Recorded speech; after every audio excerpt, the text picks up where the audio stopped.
May it please the court? Yes, sir. Counsel, members of the jury. Dexter was found in April 2024 in the city of Clearwater, tied up to a street post.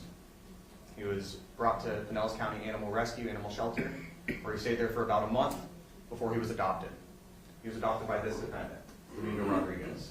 You saw the video from Pinellas County Animal Services of Domingo Rodriguez walking in, going up to the desk, filling out the paperwork.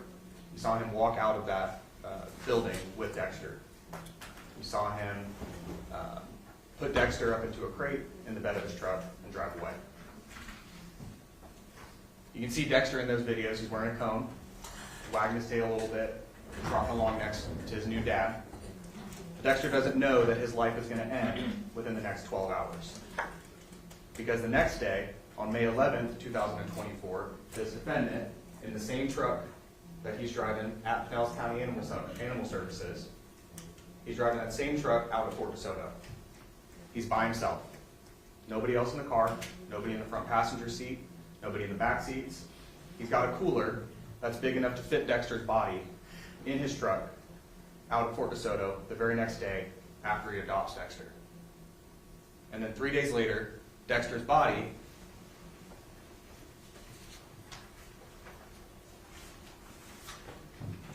is found floating in a clear plastic bag out of the mangroves at the east tip of Fort DeSoto Beach in a secluded area of Fort DeSoto Park.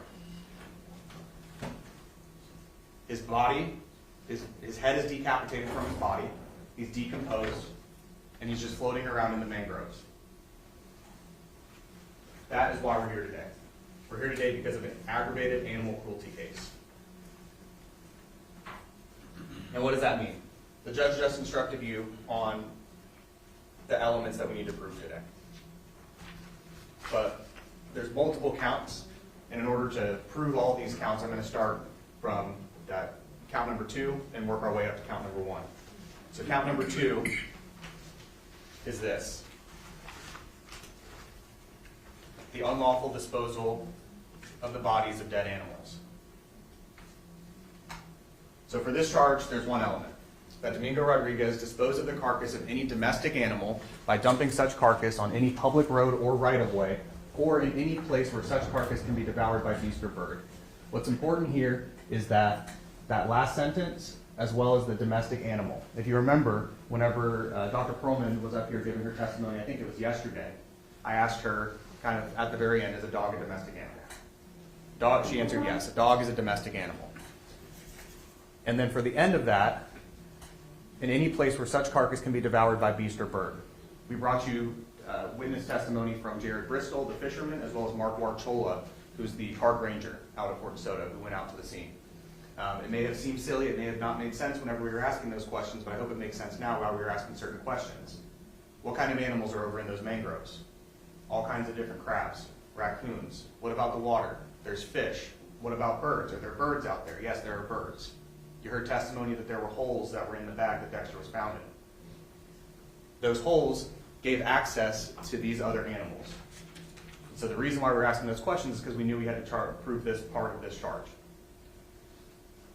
You saw the video, and you'll see the video again whenever you go back and deliberate, of Mr. Rodriguez, the defendant, driving into Fort DeSoto 3 days before Dexter's body is found. That's how we know that he's the one who did it. And I'm going to talk more about ID and identification as we move forward, because as you know, we don't have any direct evidence, we don't have anything that shows Mr. Rodriguez cutting the dog's head off, we don't have anybody saying, yeah, I saw him do it, but we're going to piece together that puzzle together. And the way we do it is we start with this charge. Mr. Rodriguez's dog was found out at Fort DeSoto Beach. And it was in a place that can be, where that body could be devoured by beast or bird.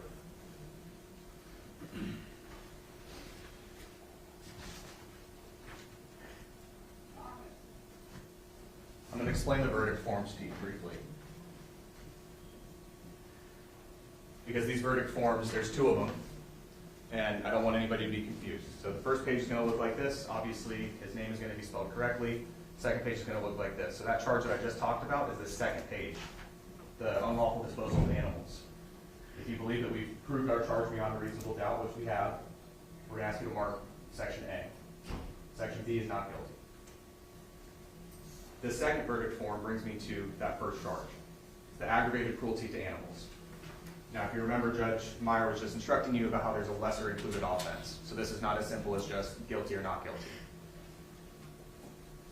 The first option is going to be if the defendant is guilty of aggravated cruelty to animals as charged. Second option is the defendant is guilty of animal cruelty as included. And the third option is the defendant is not guilty. Now, if the charges, whenever Judge Meyer read them to you, of aggravated animal cruelty and animal cruelty sounded similar, it's because they are. The aggravated cruelty to animals is just a heightened version of the animal cruelty. And in those instructions, if you believe that we proved aggravated cruelty to animals beyond a reasonable doubt, that's where your inquiry stops. If you believe that we have not proved that charge, but we have proved the lesser included of animal cruelty, then that's your choice. If you don't think that we've proven anything beyond a reasonable doubt, then it's not guilty. But I just want to be clear so we don't run into any problems that this verdict form, it says check only one. So it's not A and B, it's going to be just A.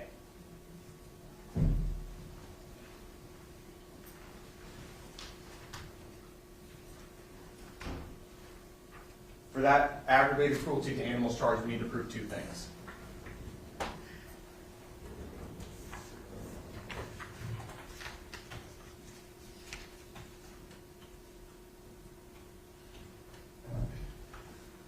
For the aggravated cruelty to animals charge, we need to prove that Domingo Rodriguez intentionally committed an act to an animal, or owned or had custody or control of an animal and failed to act. And number two, Domingo Rodriguez's act or failure to act resulted in the excessive or repeated infliction of unnecessary pain or suffering to the animal or the animal's cruel death. And we've got a definition of cruelty. Based on the facts that we have, I'm not going to go too much into the definition of cruelty because at the end of the day we have a dog that doesn't have a head on. I'm going to talk a little bit about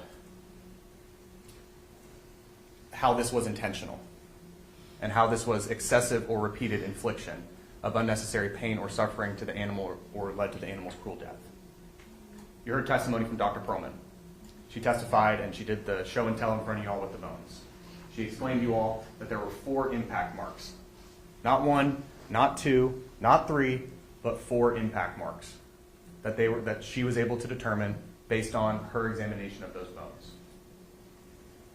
She explained to you that one of those impacts had what's called a hesitation mark, where there wasn't enough force that was brought down the first time.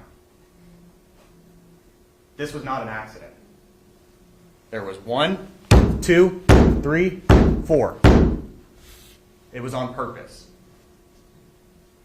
Dr. Perlman also told you that there was no possibility that an animal could have done this to Dexter. It was a human being with a sharp object, either a machete or a meat cleaver, that caused those injuries to that neck area. That's how we prove. And the 4 times, that's the repeated infliction of unnecessary pain or suffering to the animal. Whenever we're talking about intentionally committed, those kind of go hand in hand, because it wasn't just 1, it was 4. She also testified that that hesitation mark, that first impact, could have caused Dexter to be paralyzed. And that's very important in this case, because she does not have the whole rest of the body to complete her analysis and determine the cause of death. But I want to emphasize something to you all right now. Dr. Perlman, what she was able to look at was everything from Dexter's neck down, external and internal. She looked at his heart, no issues. She looked at his lungs, no issues. She looked at his stomach, no issues. She looked at his spleen, no issues. She looked at his kidneys, no issues.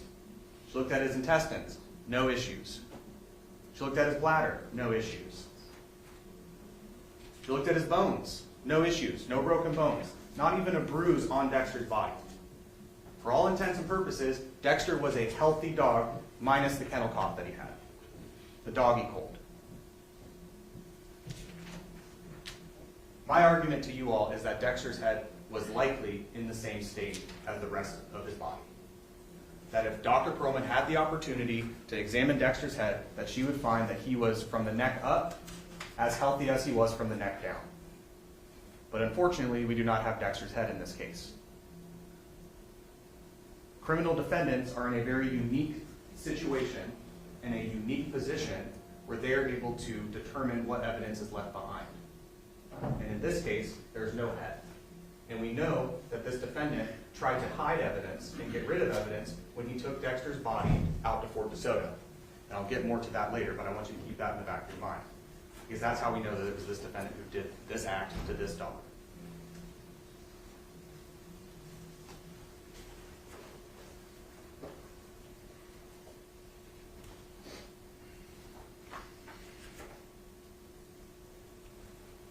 I'm going to talk to you some more about some facts that are not in dispute in this case.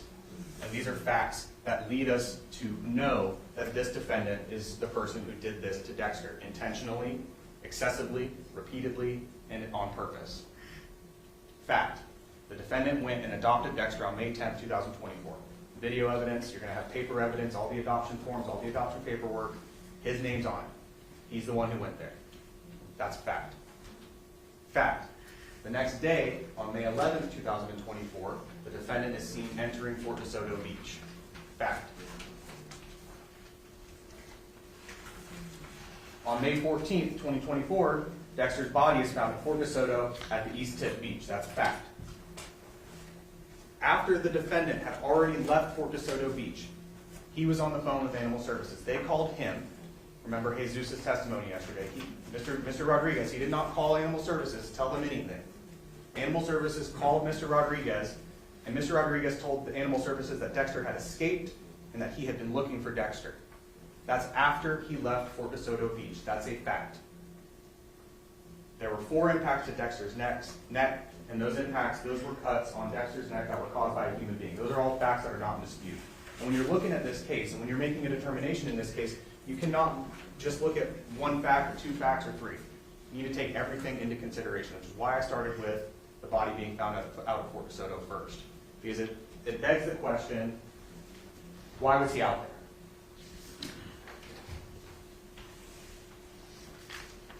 Why was Mr. Rodriguez out at Fort DeSoto Beach on May 11, 2024?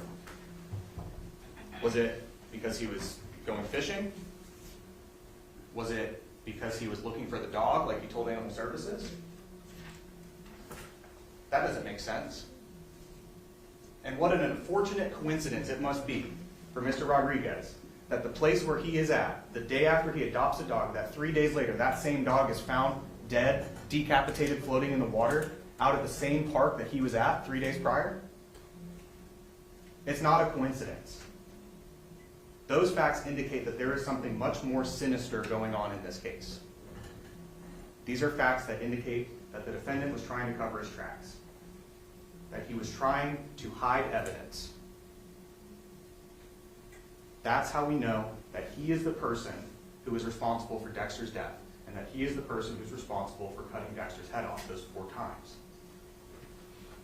Because that's what's reasonable whenever you look at all these facts together.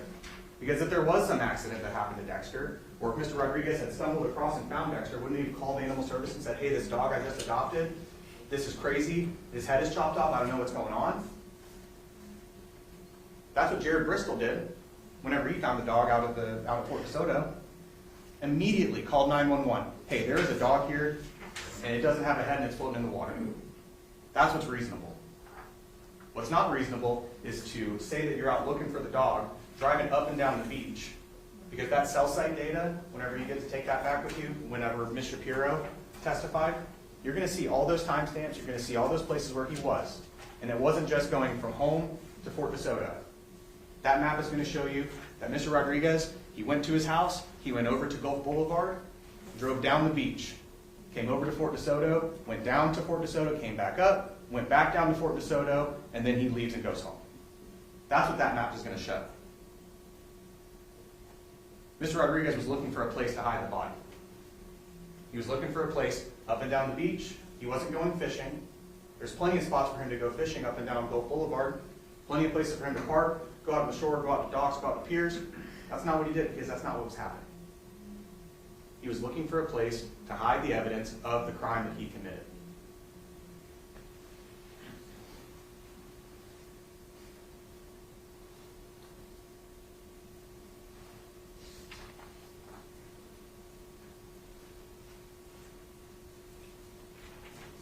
And then what happens whenever Mr. Rodriguez is confronted with this knowledge that, hey, the dog has been found out at Fort DeSoto Beach, a place that you were at 3 days ago? Oh, he must have got out. He got out, he escaped, I was looking for him. I want to talk about those two statements in particular. He must have escaped.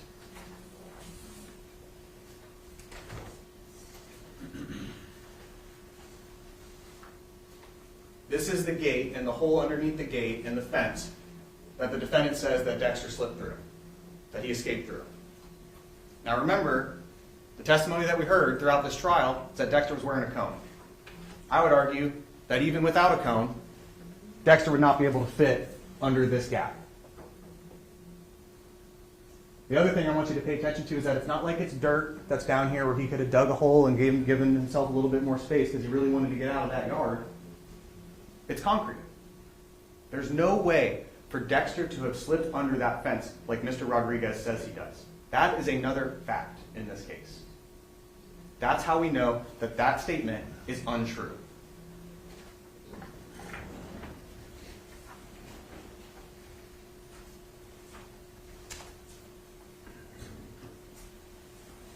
I went out and looked for the dog. I was looking for it. This green flash drive is State's Exhibit 16. Okay? It is the video, you saw part of the video from the neighbors yesterday whenever they were testifying. This is the Ring camera from that neighbor who we had her video up and playing. So we showed you a part of it, but there's several other videos. Why this is important is because I want you to go and watch all those videos whenever you're back and deliberating. Because it's not just that one video. There's, like I said, there's several of them. You heard testimony that that camera catches motion. And that's how it alerts somebody like, hey, there's something that's on this, and that's why you need to download the video, and that's why you should give it to law enforcement officers. The first video on there shows a male lady who is across the street walking slowly. And that is the motion that set off the Ring camera to say, hey, there's motion outside of your house. So it is reasonable to believe that somebody who lost their brand newly adopted dog would be moving at a much higher speed, frantically looking around, making a whole lot more movement than a male lady who's walking across the street. That's some motion that would be captured by that camera, and there's none of it. On all of those videos, you are not going to see Mr. Rodriguez going up and down the street. You're not going to hear anybody yelling, "Does anybody see my dog?" Whistling, trying to clap their hands, get the dog to come back. You heard no testimony that they were knocking on any neighbor's door. Hey, did you see my dog? That's reasonable, but that didn't happen. It did not happen because Mr. Rodriguez never looked for the dog, because he knew what happened to the dog, because he's the one who inflicted that harm on Dexter.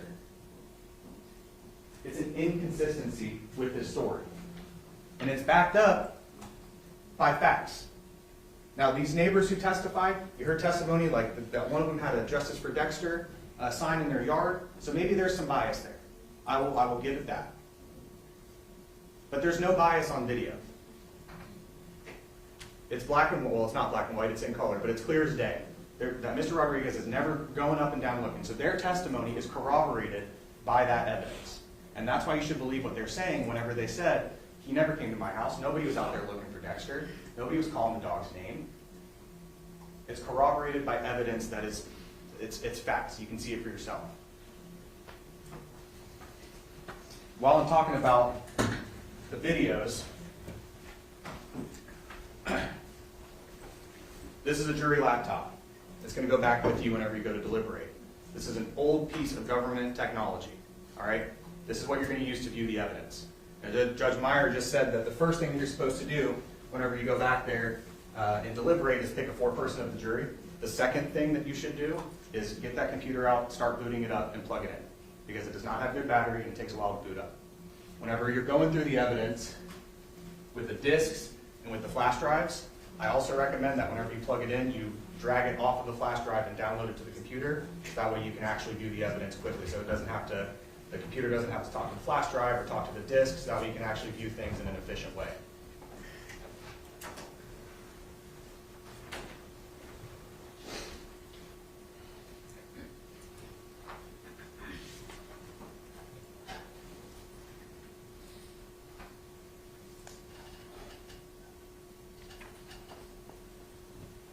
Something that was discussed at jury selection, and I promise I'm almost done, was that the state does not have to prove motive in this case.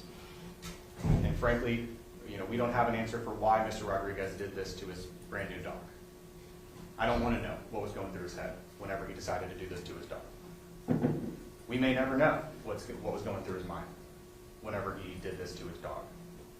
But at the end of the day, we need to prove those two elements of the aggravated cruelty to animals and then the unlawful disposal of dead bodies of animals. The way that we've done that is by sort of working backward to forward.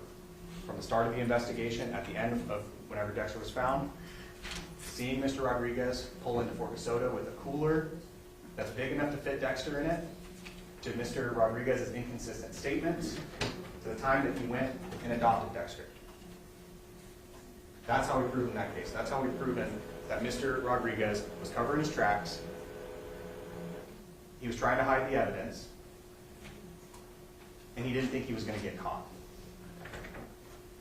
So imagine his surprise whenever law enforcement officers show up to his house and say, hey, your dead dog got found. That's when he starts to panic. That's when he starts to make those inconsistent statements. We ask that you find Mr. Rodriguez, this defendant in this case, guilty on all counts. Thank you for your time this week.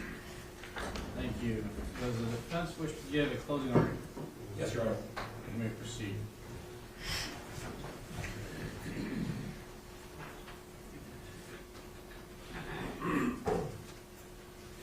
May it please the court, Yes, sir. counsel.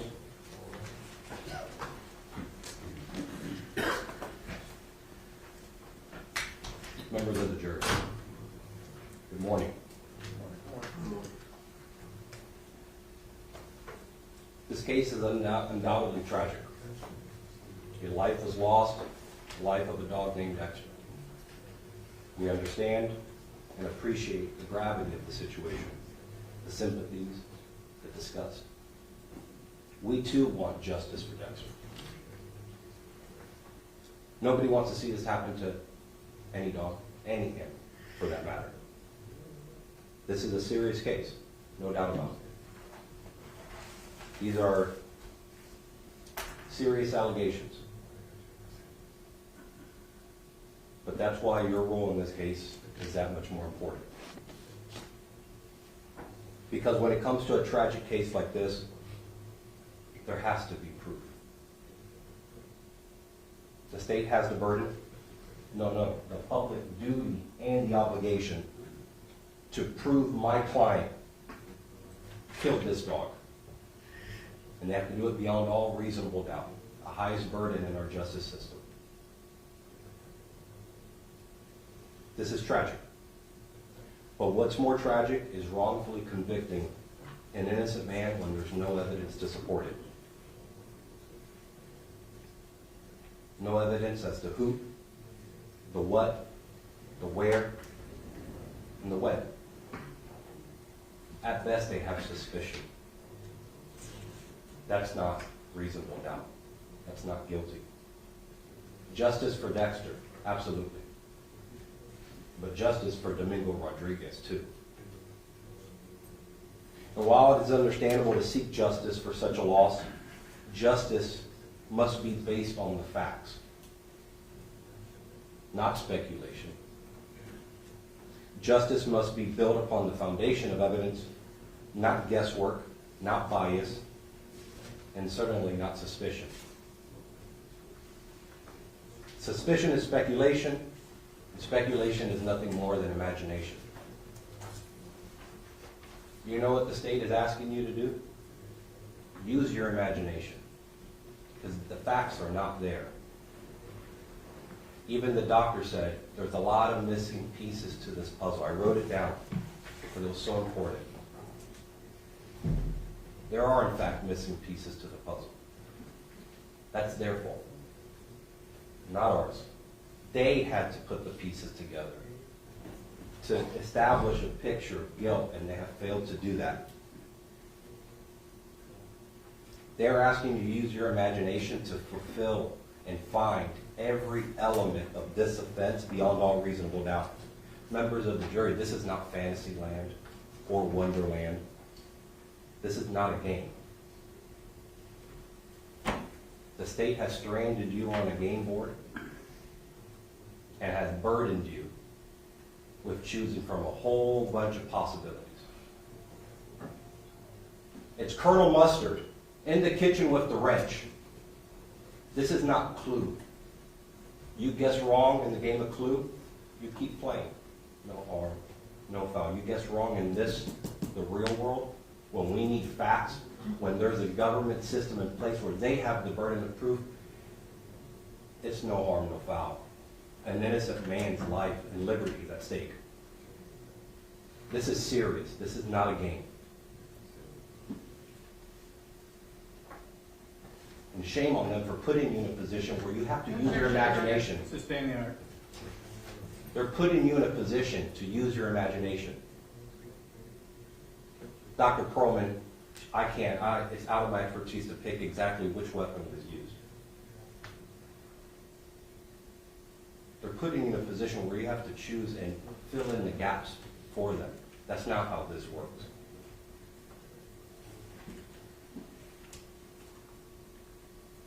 They're asking you to use your imagination as to who did this. Nobody knows.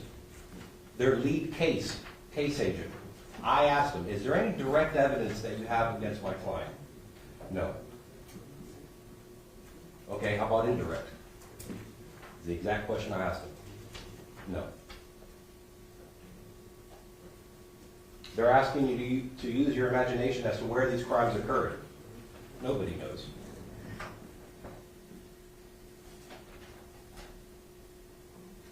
They're asking you to use your imagination as to who did this. Again, nobody knows. Not one person out of the 20 plus people that they brought in here was able to say, that guy right there is the one who did it.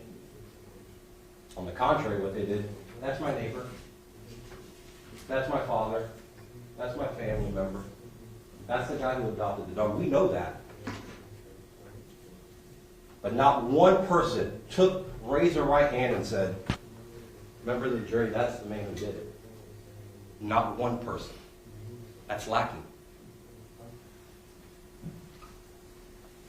So when the judge instructed you, it's not about the amount of witnesses. I thought for a second they were going to bring everybody in Pinellas County here to ask them if they did this. It's not about how many people came here to testify. It's about the quality of the evidence. And guess what? To be quite frank, all those 20 people said a whole lot of nothing.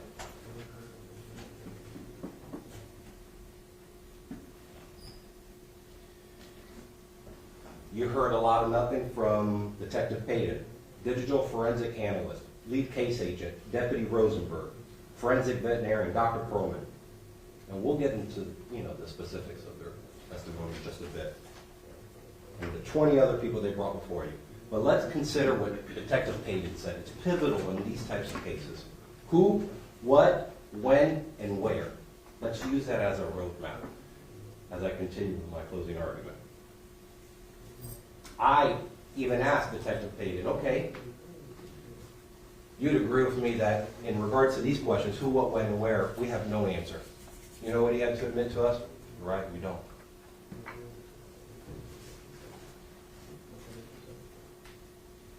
Again, Deputy Rosenberg, the lead case agent. Do you have any direct evidence? Indirect? No. Dr. Perlman, do you know cause of death? I don't.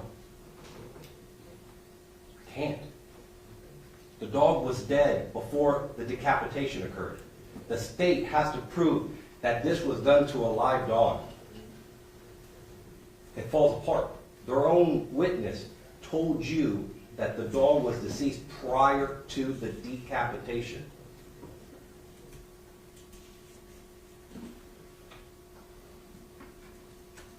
Their star witnesses were actually our star witnesses.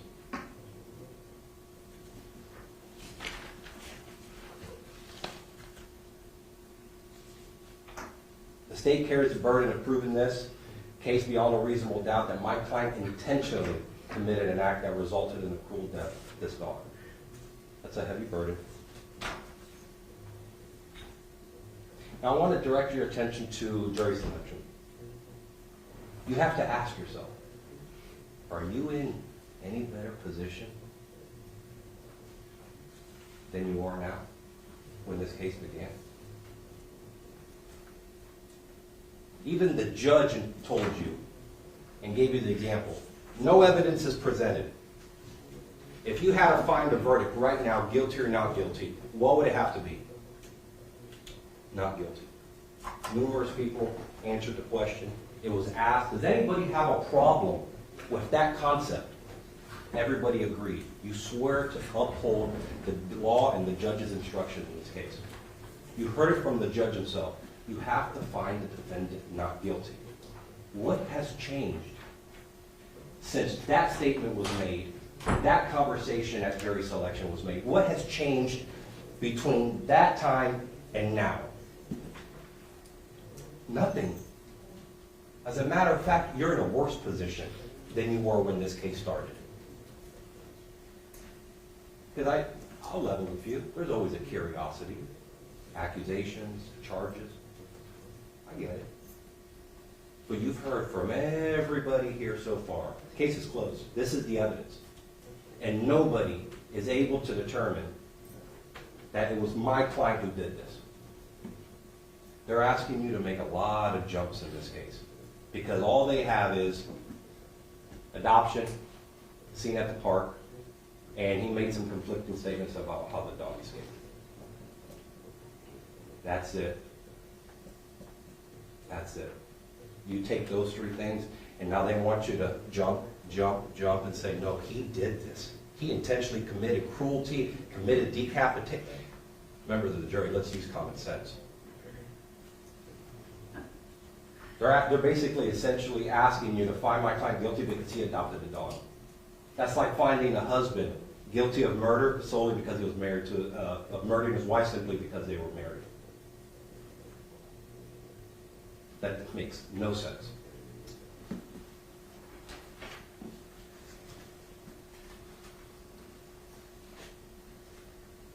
Again, there's nothing linking my client to these crimes.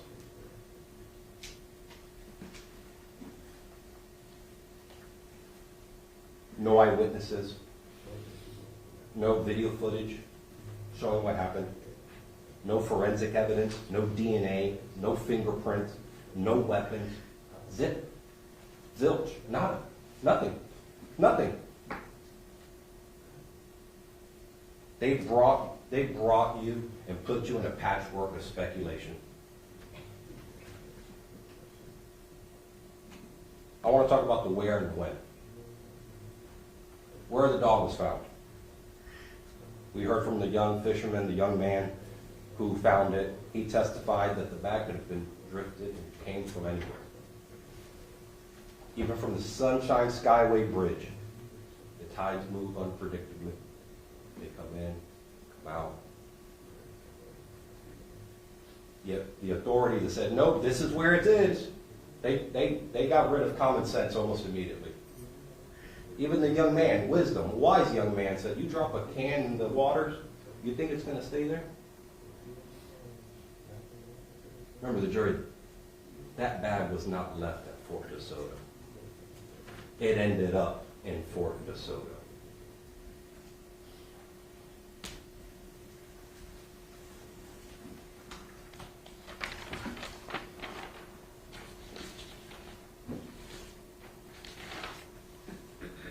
They scrutinize my client's visit to Fort DeSoto Park.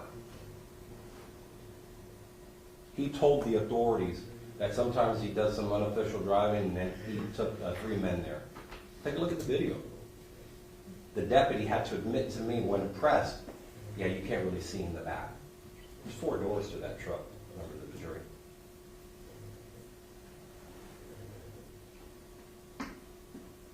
They immediately dismissed his explanation, claiming that there was no passenger seen. That's contradicted by my cross-examination. How about the when? Dr. Perlman spoke at length about decomposition. I questioned her extensively about decomposition. She can't tell you when this dog died. Can't tell you when decomposition started. The state wants, no. The state needs you to believe that this happened on May 11th. Because without that, I don't know what else to say. They need you to believe that this dog was dropped off at Fort Minnesota Park on May 11th. But what about the 12th, 13th, the 14th? But once they set their eyes on my client, the easy target, well, he adopted them all, then let's narrow this investigation. I don't care about any other cameras in the toll booth. I don't care about anybody else. We got our guy. This is it. Case closed. It's done. Did they do any investigations around the park about witnesses? Did you see anything on the 12th? About the 13th? About the 14th? Nothing was done.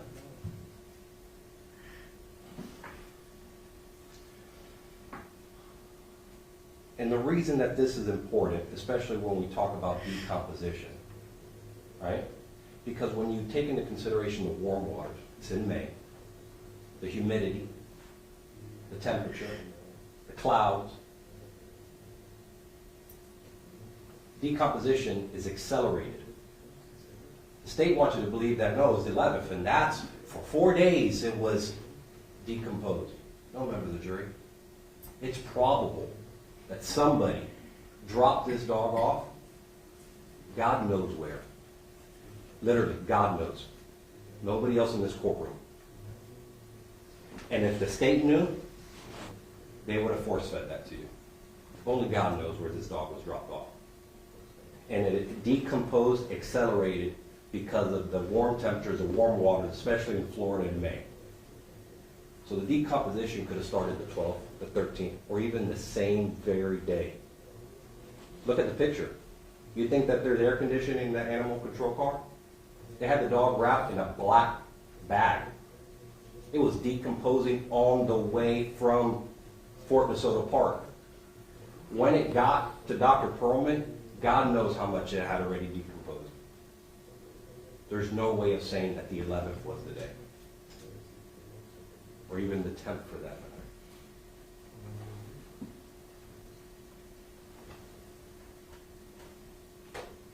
She was unable to say cause of death. That's the reason why we're here. That's the reason why the state has charged my client. He did this. And she told you, their doctor, I don't know what caused this dog's death. I don't know what else to say.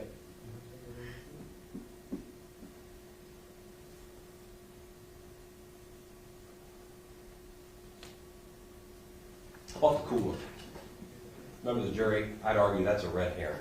If you don't know what a red herring is, that's Objection. Sorry? Objection? Improper argument, Your Oh, Honor. that's a red herring. That's a distraction. No, members of the jury, they want you to take a look at the picture. No, the cooler. Look at the cooler. Remember the jury, if the cooler was so dang important, why didn't you swab it for DNA? Why didn't you check it for foreign hairs and substances? Why didn't you check it for fingerprints? Why didn't you bring the dang cooler to the courtroom? Open it up, beer and ice. Okay. But they made a big stink about it. And they try to get away with an explanation. Oh, well, it's multiple days had passed. Yeah, you claim that this dog was dropped off on May 11th, but you still swabbed its paw because you saw some discoloration. So why that, but not for the cooler? Doesn't make any sense. Makes zero sense. We're starting to see a zero has been a big theme in the state's case. I asked the deputy just to make sure, hey, did you smell anything? Is there bleach? Did you see anything? Did you take measurements? Because if you're going to make assumption and bring serious allegations that mention that the dog could have fit in this cooler, well, let's take measurement. Let's do the things the right way. We're the state of Florida. These are serious allegations. Let's take our job seriously. They didn't do that.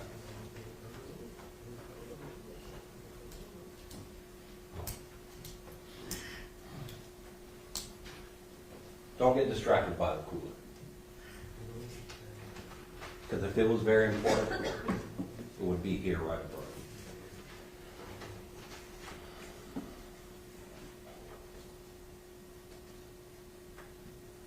No smell of decay, no smell of bleach, nothing unusual. No evidence, there's no questions asked, nothing about a cone at the house. The house was clean. No weapons, no meat cleavers, no machetes, no nothing. But they got their guy. This is it.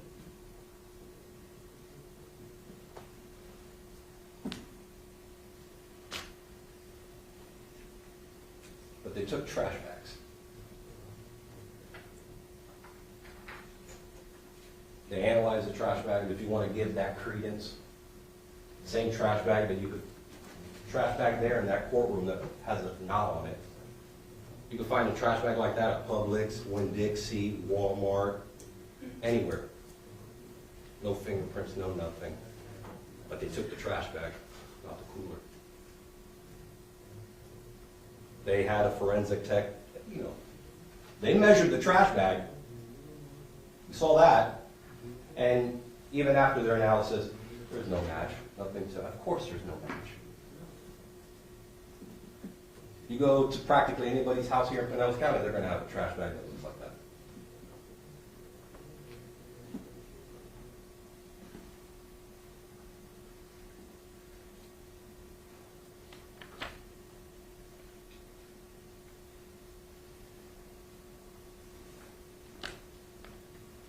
And let's use common sense.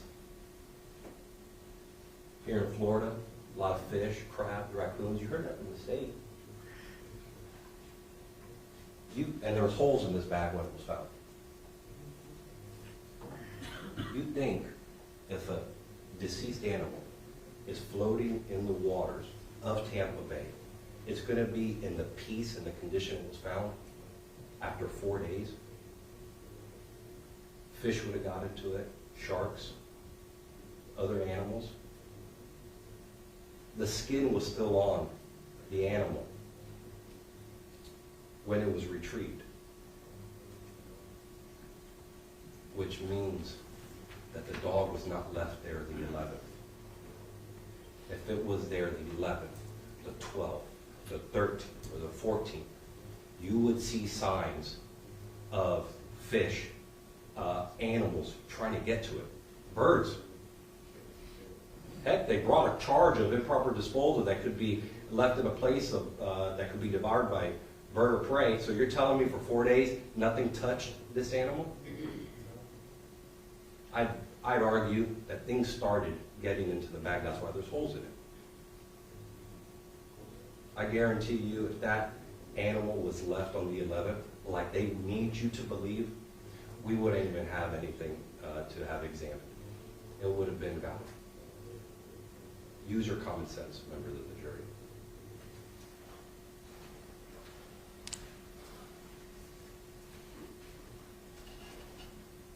The state also made mention, dog was fine. We don't know that. Dr. Perlman did not send the liver and the gastric content for toxicology. I asked her, is it possible the dog could have ingested rat poison or poison? And by the way, every time that I try to ask her a simple question, it was just a long explanation.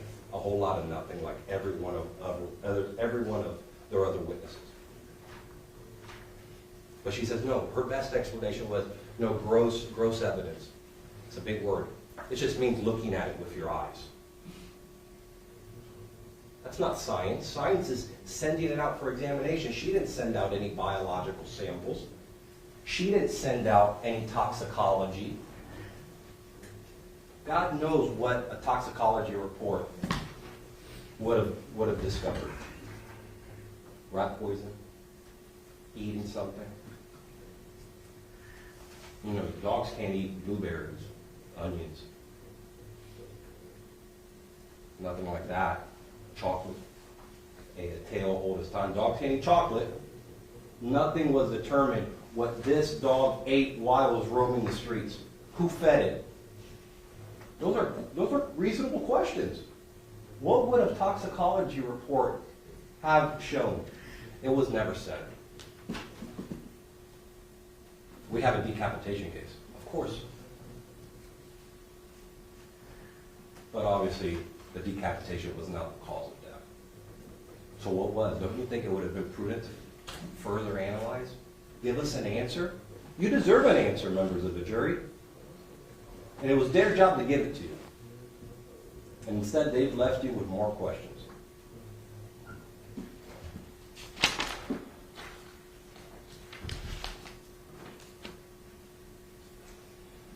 I agree with the state, at least in one thing, they don't have to prove motive. But by golly, if there was motive, they would have let you know about it. Sure of it. They don't have a why. They don't have a how. They don't have a where. And they don't have a who. They can't put my client behind a knife, a meat cleaver, a machete. They can't. If you use your imagination, maybe, but that's not what the law says. You have to rely upon the facts and the evidence as they were presented in this courtroom, nothing else. You can use your common sense. The judge is never going to tell you that you have to leave your common sense out there in the room back there. You can use it.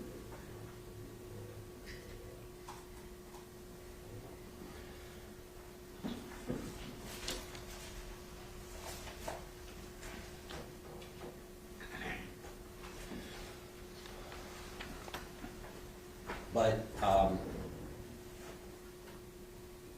to further support their case, they brought witnesses from the neighborhood. Bias, they had to concede that. They have an interest in this case. How do we know they have an interest in this case? Their questions were prepared for them. They had yard signs protesting my client's face in front of their house. They want you to find my client. Of course they're going to testify in accordance with what they need.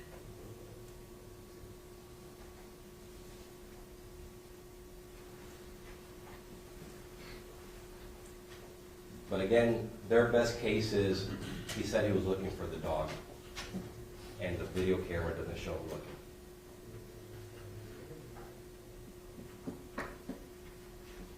He must be guilty. He said he was looking for the dog and he did it. That's it. I don't need any more. The state, stop bringing witnesses. I'm done. I'm convinced. That's not how this works.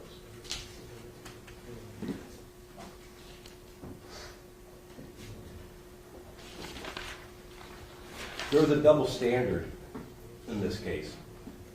The state paraded my client's family members, his wife, onto the stand.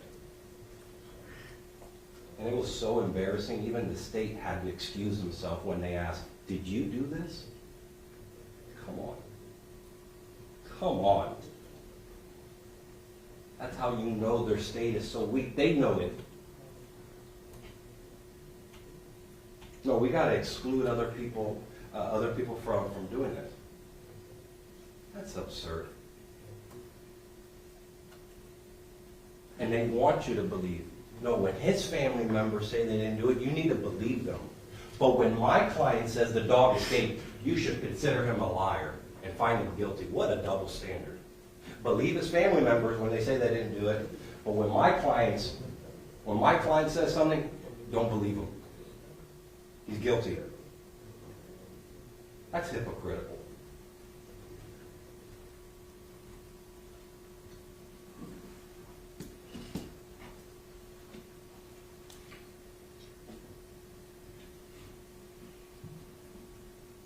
We saw some adoption workers come in. They had to admit there's no verbal aggression, physical aggression shown with the dog.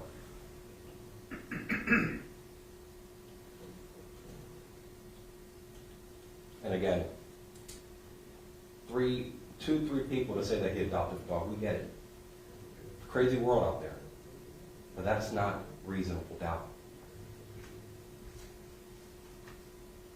We have a lot of suspicion. and they're banking on it. They don't want you to look at the facts of this case. They don't want you to look at all the doubt. Recall during their case in chief, when they showed you one of the first videos, an 8-second video, it was 8 or 10 seconds of just my client and his car going through in and out of Fort Soda. I made it a point to bring in the whole video. It's in there. It's in evidence. You're going to be able to see it if you want to. About an 8-minute video. I made the point. Show the whole thing. Show the other cars coming and going. Was there an investigation as to the license plates of those cars? Were those people questioned? No. They just want to show you what this whole case has been. They're very narrowed in. They only wanted to show you what they need you to believe. They don't want you to see the whole picture. It was me, the defense, that said, no, let's bring in the whole thing.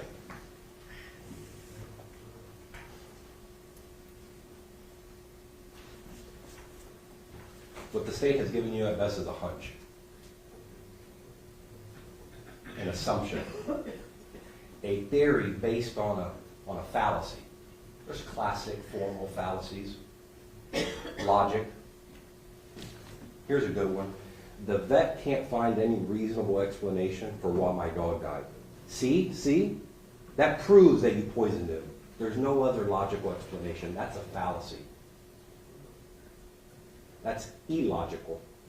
That's a jump into conclusion. That's doubt. Remember, reasonable doubt applies to every element of the offense. If you have reasonable doubt as to one part of an element of the offense, you only need one. Not guilty. That's what the law requires.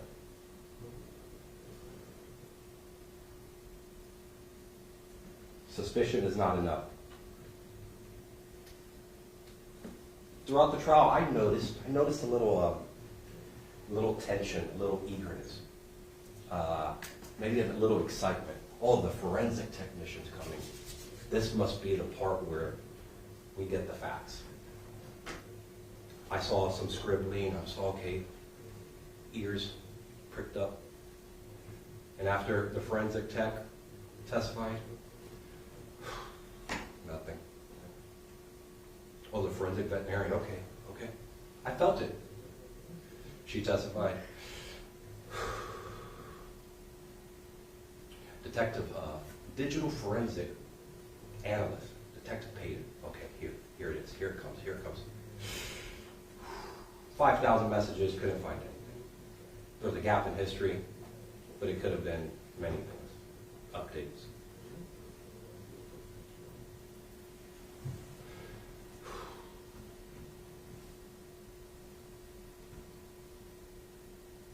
That sigh, that anticlimactic feeling of, wow, there's really nothing here, that's real. That's reasonable doubt.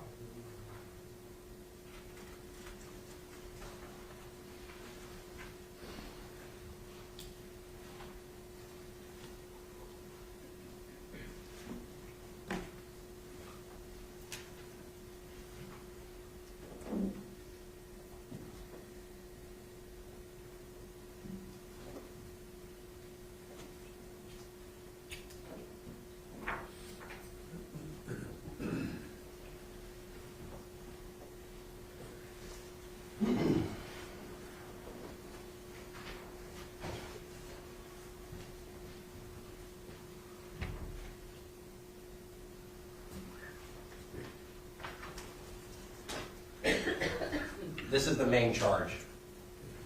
You have it in your packet. It's going to be sent back with you.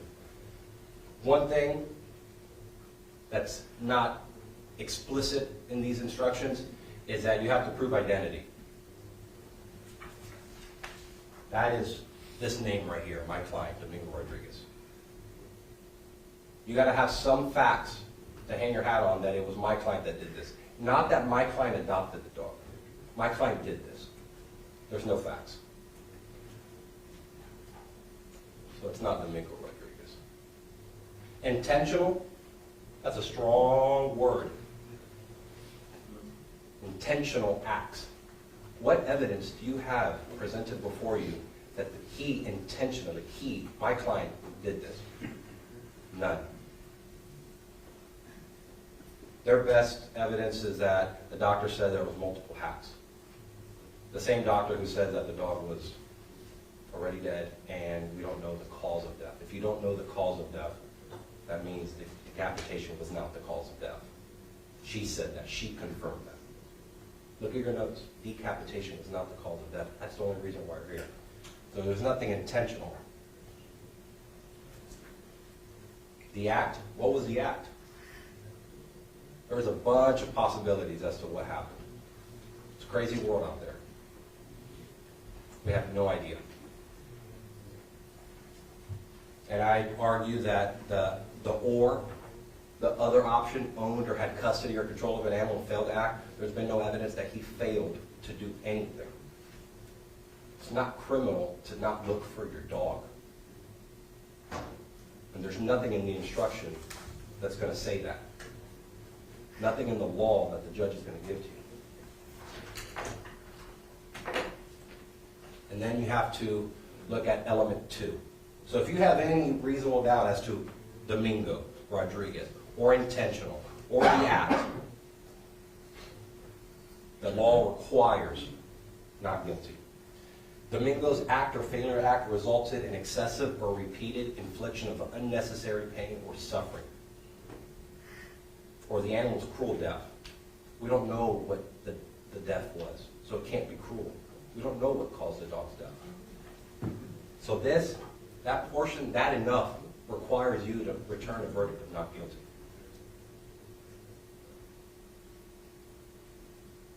And if this is the last time I'm going to speak with you. The state has another opportunity to come back up in here, and they're going to discuss some of my points. They may bring up, maybe they won't.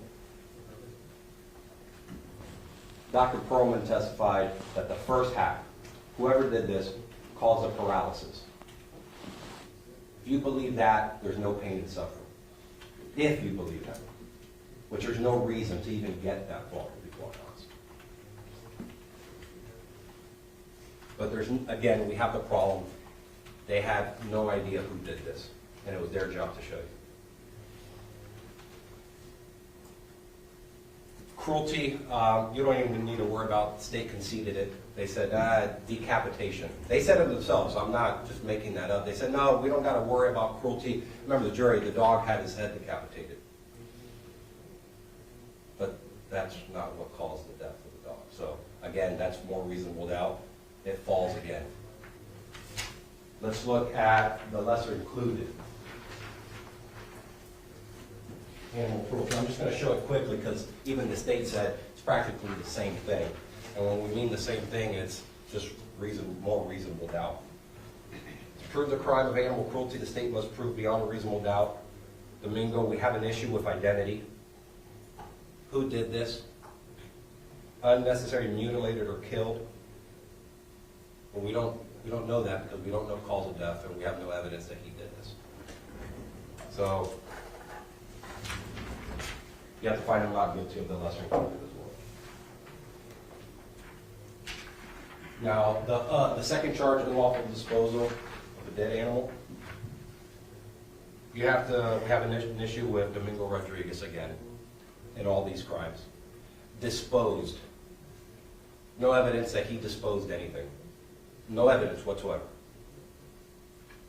Obviously, they're going to say, though, he saw him at the park. Okay, what happened at the park? That's reasonable doubt. Was he with people? Did he go fishing? You saw the fishing pole in the back of his truck. Did he go fishing? Did he drop the dog off there? Did he have the dog? Did somebody else do this? Those are questions. Those are fair questions. They needed to answer them. What happened inside the park? No tire marks, no investigations. No investigation was done at the park. That's assuming that the dog was left there, which we know Just refer back to the wise words of the young fisherman. You drop something in the ocean, it's not going to stay there. It's like a message in a bottle. Get a little bottle, put a little message in there, you drop it somewhere off the coast, probably ends up somewhere in China. The message in that bottle is not guilty.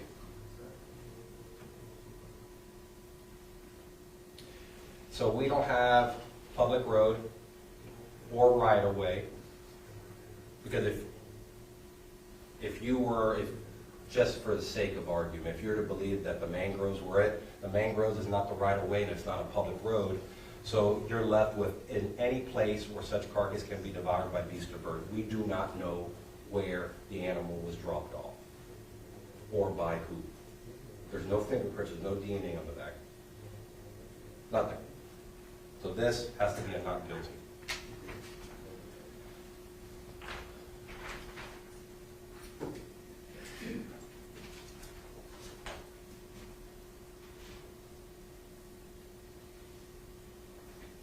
There's a lot of people in this courtroom. Don't let them pressure you. Your job is very simple. What are the facts? What are the law? If you have a suspicion, okay, it's fine.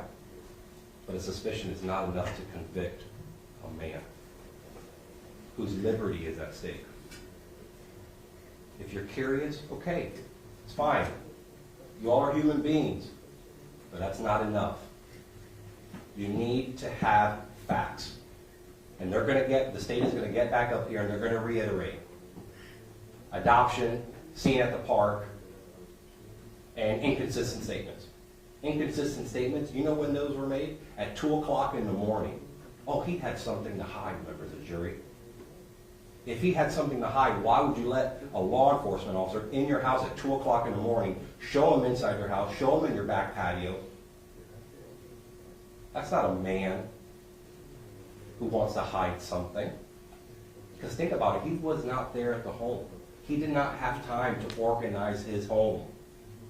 He had nothing to hide. He was a law-abiding citizen that when asked if they could come in, he said, yeah, come in. 2 o'clock in the morning, I think my wife left the door open. Or he could have got it under. Think about the circumstances when those statements were made. Inconsistent as to how the dog escaped? Yeah, I'll give him that. But the comment in all those explanations that the dog escaped.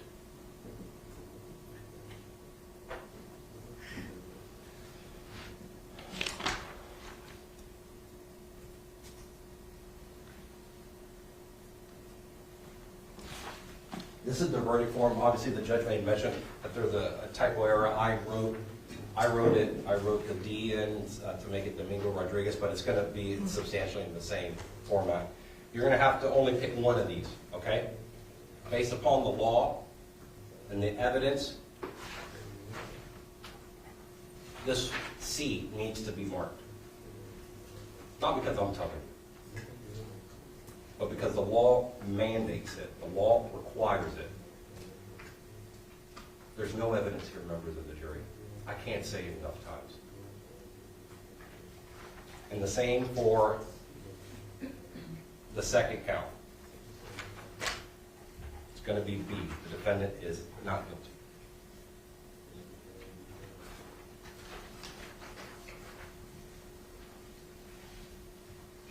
Your verdict should not be based upon feelings or emotions. It has to be based upon the cold, hard facts or the lack thereof.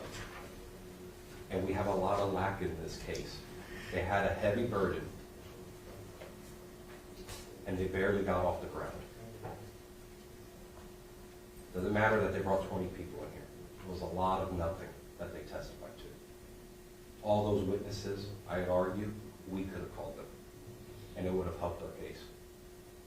There's nothing in their case that establishes that my client is guilty of this offense.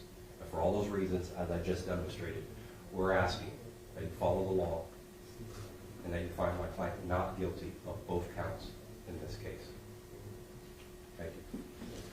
All right, thank you, sir. Members of the jury, we're going to take about a 10-minute comfort break. We need to do some other business, and then we'll come back in for state's rebuttal close. Thank you. Please take the jury out. to go down to grand jury.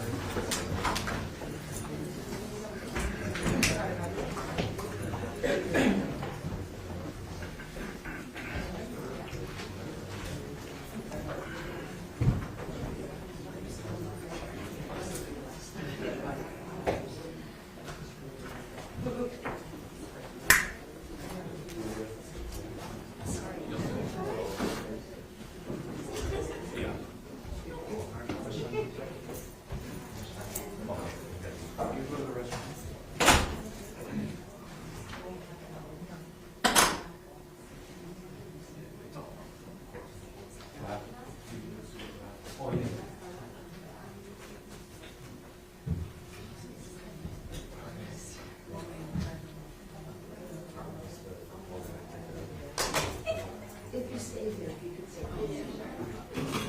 yeah, you know, I'm not believing this. So if you look it up, I want you I don't know how much time I took. Okay. Yeah. Then yeah, I'd rather have that one.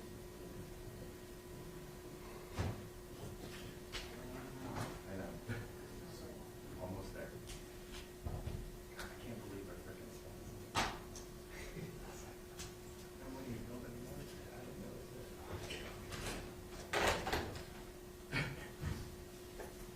So embarrassing. It's like all red. I can feel it.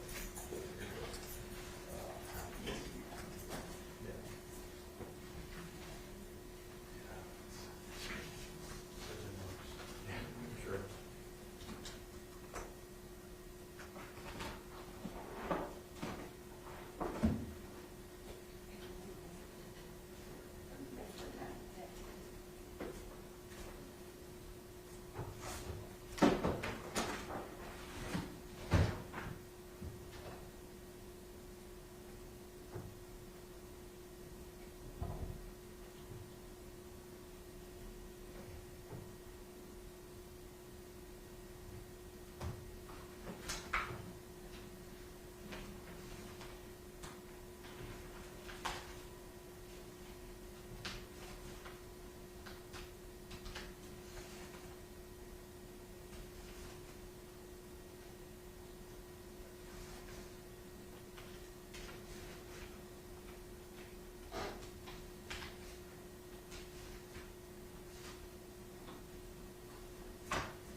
We just took a break.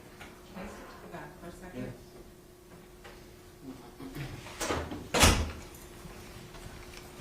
I didn't get a chance to ask if these wasn't here, but we're gonna do this in the future. I think it's on the order for you.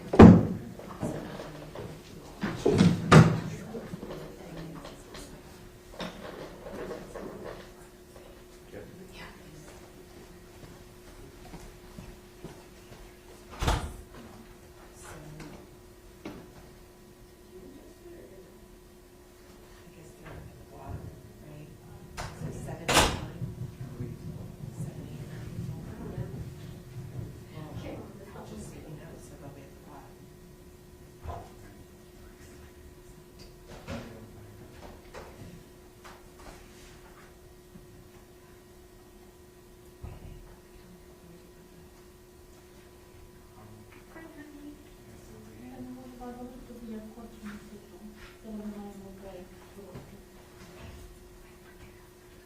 Я не можу вийти з кофту на зараз.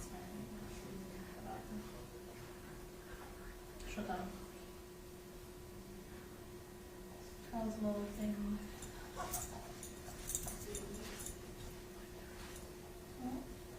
It's in custody. Okay. Так. Що я трошки ще не прибула.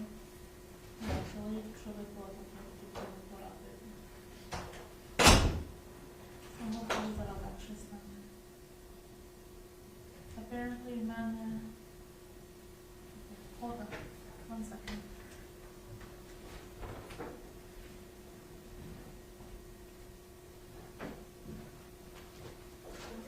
ще чути?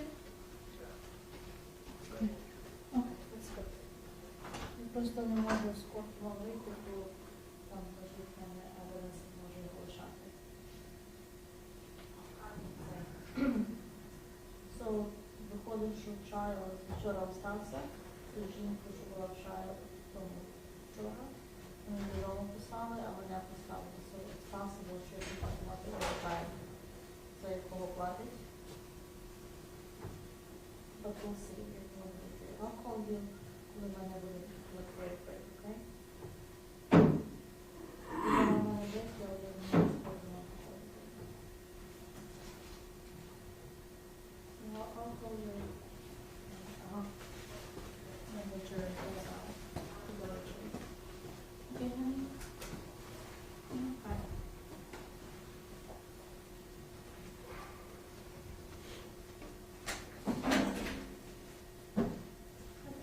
Pretty good, how you think? Good.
That's what I told them. Unless you want to do it all again? No.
Oh, yeah.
All rise.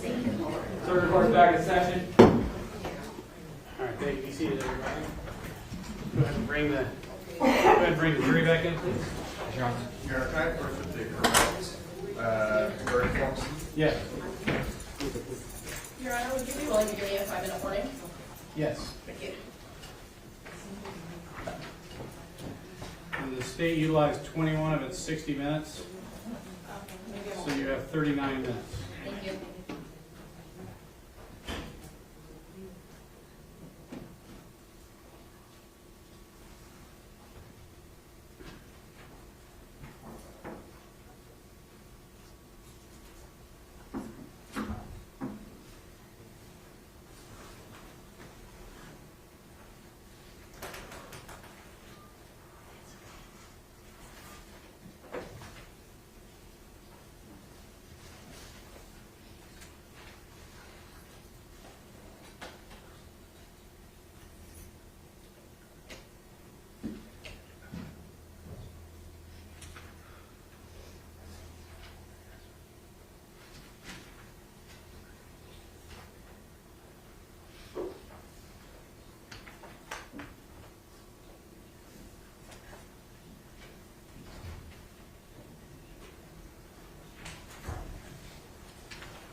Your Honor, the jury is present and seated in the jury box. Thank you. Does the state wish to give rebuttal closing argument? Yes, Your Honor. You may proceed. Thank you. May I please report? Counsel? Members of the jury.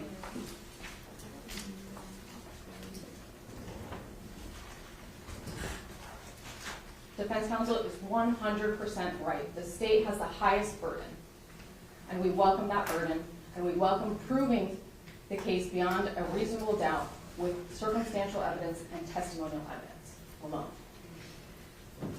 What that means, though, is that we know that we're going to have to bring witness after witness after witness to give a little piece to add to the case. A little piece that we're confident that at the end of closing arguments, you will have the common sense to put those pieces together and find the defendant guilty. If we didn't call in each family member, defense counsel would be up here saying, we don't know who was in the house. We don't know if they did it. You've heard they didn't do it. Most of those family members didn't even hear about Dexter until after he was dead, until after law enforcement was involved in the case. Defense counsel said, we don't want you to see the whole picture. That couldn't be farther from the truth. You heard from Dr. Broman, you heard from Detective Payton, and you heard from Specialist Seedorf because we want you to see the whole picture, even if it's not as pretty as we would like it to be.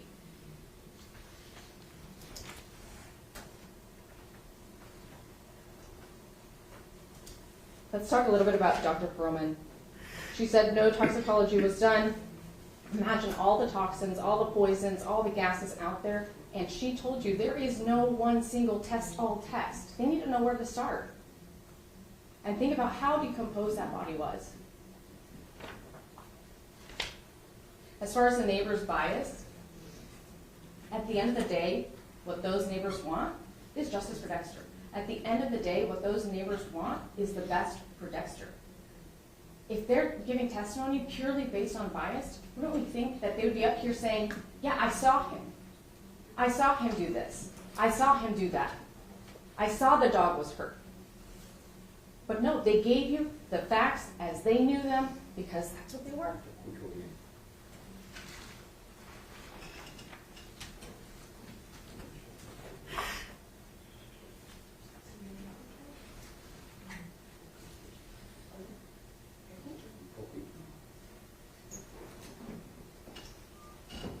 Excuse me, Your Honor, may the interpreters have a moment to fix the equipment? Yes. Thank you. Hold it. Hold it. Hold it.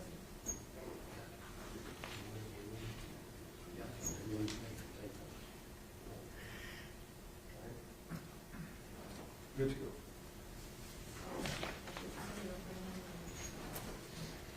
I want to be clear what the state does and doesn't have to prove. The state has alleged that on or between May 10th and May 11th, 2024, these crimes occurred. We're not saying necessarily on May 11th. We're not saying necessarily on May 10th. Sometime in between. You're going to see in the elements, there's nothing that says specifically at this date and this time. The state does not have to prove that. The state also does not have to prove specifically at this address.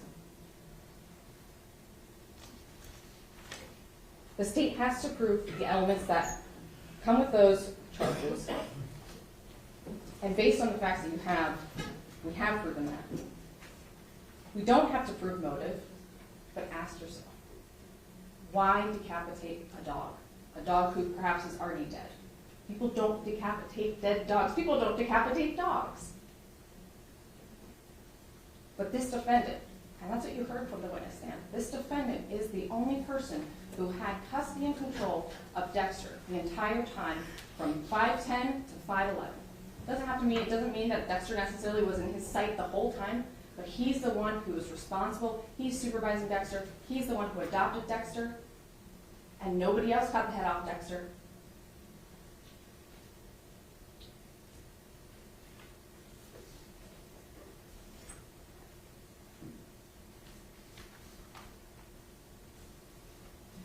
Also, as far as what the state has to prove, we don't have to prove pain and suffering.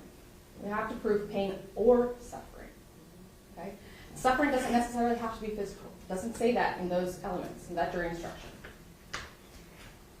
And you heard Dr. Perlman. Dr. Perlman didn't say the dog was dead when it was decapitated.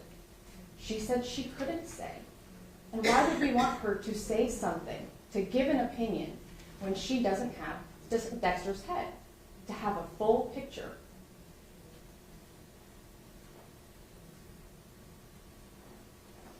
Why did the defendant let law enforcement into his home at 2 o'clock in the morning? Well, because he had several days to clean up any messes. We heard the home was immaculate. The backyard, nothing to note either. Why? Because there were several days after this occurred. The interview took place between 5:14 and 5:15. Dexter was already dead and was already dropped off 5:10, 5:11.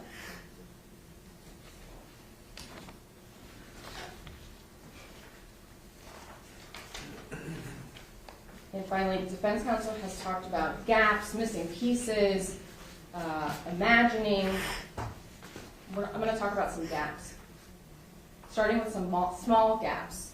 How about the small gap of time between the time that Dexter, the defendant, adopted Dexter and the time that the defendant returned the crate? Now, not cool, not okay that he loaded the dog in that way and that's how he transported him. But then he brings back the crate. If that's the way he's choosing to transport Dexter, does he not need the crate because he's not going to transport Dexter any other time ever again?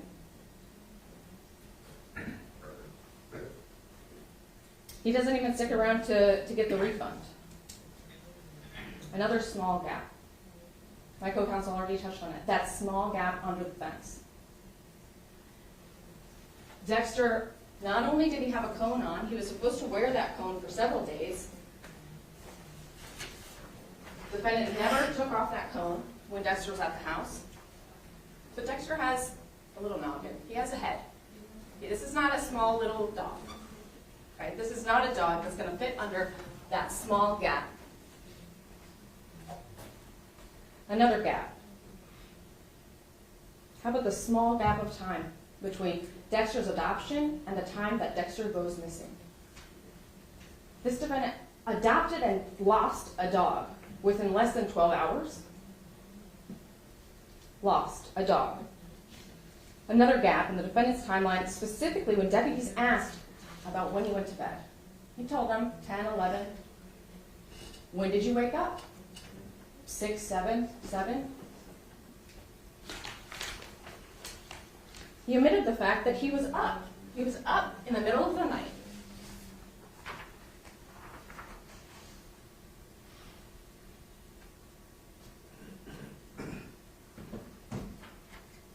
an outgoing call that shows his cell tower, the cell site shows the device's location at 12/28/55 on on May 11th, 2024.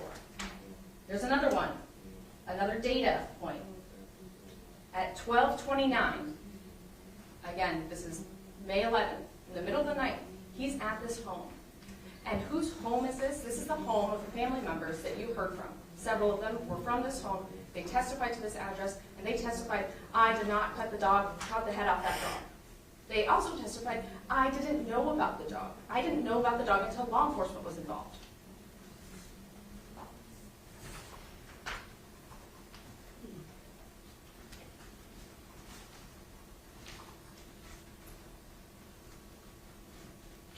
Those two people were Domingo Rodriguez and Neda Conde Martinez.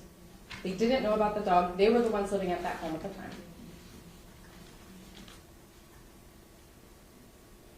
How about maybe what you might call a gap? The notch, the indentation, that hesitation mark. That hesitation mark caused by something happening, something going wrong with coming down with that first blow. How about a dog moving when you come down with that first, when the defendant comes down with that first blow? That could cause that hesitation mark. And as far as paralysis, would that prevent suffering? No, not necessarily. Paralysis doesn't mean entirely paralyzed. It doesn't mean he's not still aware of what's going on and what's happening to him. Paralysis, physical paralysis, does not paralyze Dexter's fear, Dexter's emotion, Dexter's suffering.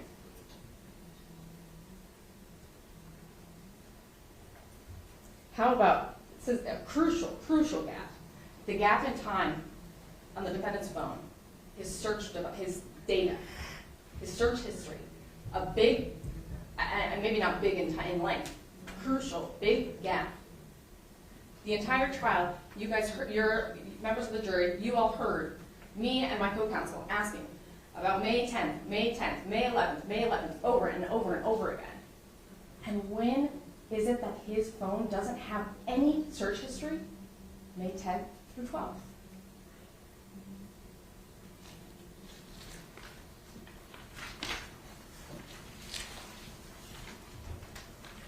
Finally, this is maybe not so much a gap, but a distance.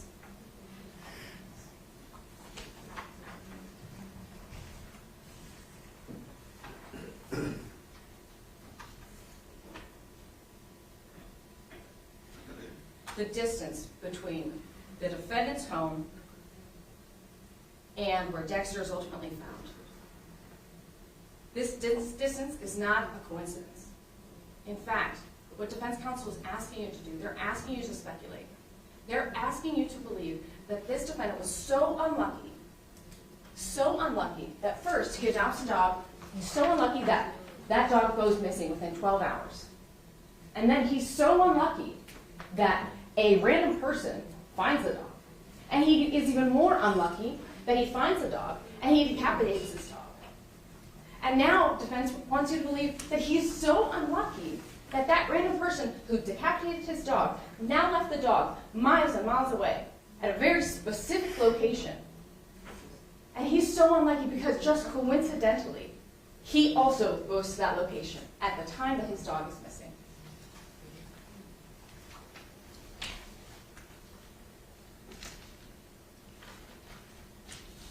I will concede he is unlucky.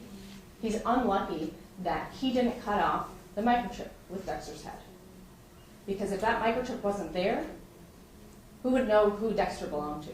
Who would know that headless, floating dog belonged to? So he's unlucky in that regard.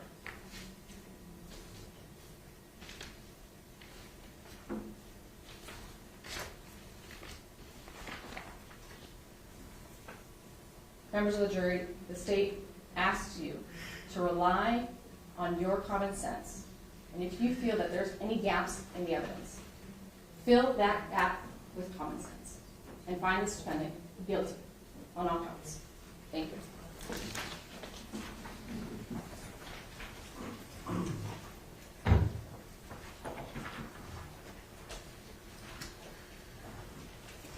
right. In just a few moments, you'll be taken to the jury room by the bailiff. The first thing you should do is choose a foreperson who will preside over your deliberations. The foreperson should see to it that your discussions are carried on in an organized way and that everyone has a fair chance to be heard. It is also the foreperson's job to sign and date the verdict forms when all of you have agreed on a verdict and to bring the verdict forms back to the courtroom when you return.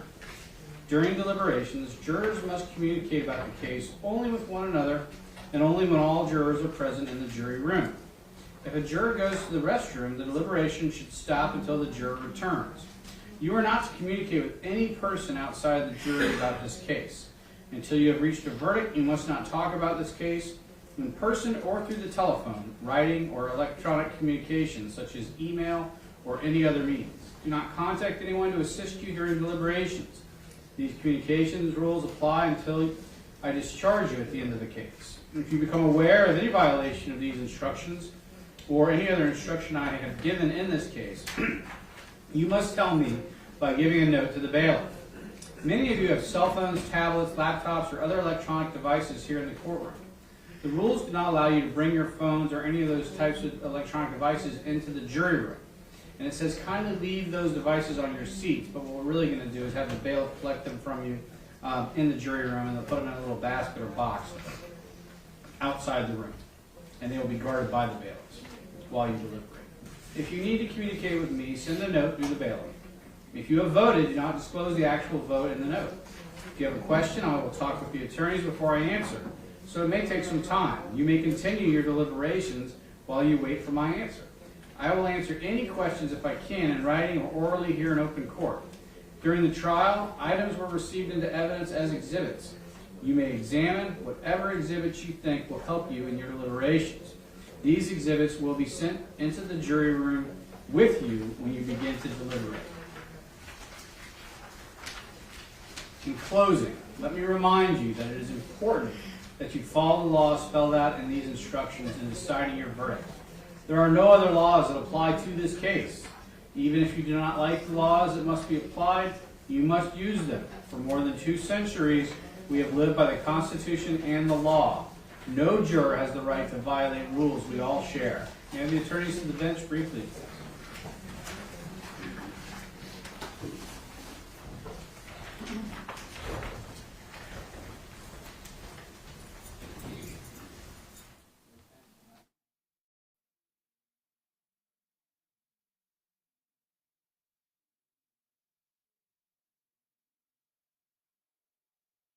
Members of the jury, with the exception of the 3 gentlemen on the end who are our alternate jurors, that would be Mr. Yahia, Mr. Reeser, and Mr. Mitchell, the remaining 6 of you will now retire to deliberate your verdict, and I'll ask those other gentlemen to remain behind. If you have property in the jury room, we will go ahead and get that, but I need the 6 jurors to be taken to the jury room at this time. Here are the instructions and the 2 verdict forms. Thank you. Please take the jury out. And it's 6.